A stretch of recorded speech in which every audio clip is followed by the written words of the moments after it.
আসসালামু আলাইকুম, আশা করি সবাই ভালো আছেন। এটি একটা টয়লেট।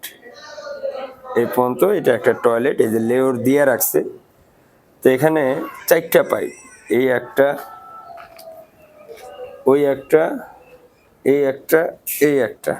এখন যখন গাঁথনির লেয়ার দেওয়া হয়েছে, হয়তো বাড়িওয়ালা মনে করছিল যে যখন আমি ছাদ ঢালার সময় দিয়ে রাখি, পরে আর ছিদ্রটা করা লাগবে না, মানে তার ছাদের জন্য বা বিল্ডিংয়ের জন্য ভালো। কিন্তু আসলে প্ল্যানে তো মেলে নাই। হ্যাঁ, এখন প্ল্যানে যদি না মিলে, এই যে গাঁথনির ভিতরে এখন ছিদ্র পড়ে গেছে, এখন এটাও বাতিল, এটাও বাতিল, এটাও বাতিল, এটাও বাতিল।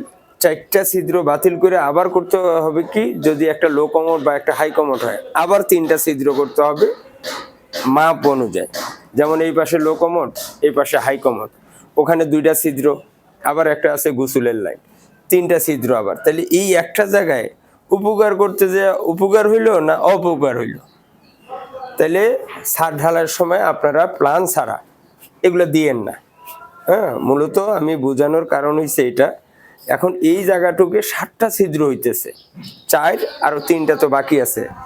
না আমার এটা লো কমোড বা হাই কমোডে মিলতেছে, না আমার এটা ওয়েস্ট ওয়াটারে দেওয়া যাইতেছে, না এটা আমার দেওয়া যাইতেছে, নাকি এটা দেওয়া যাইতেছে। 4টার একটাও আমার কাজে লাগাইতে পারতেছি না। তো এই ব্যাপারগুলো খেয়াল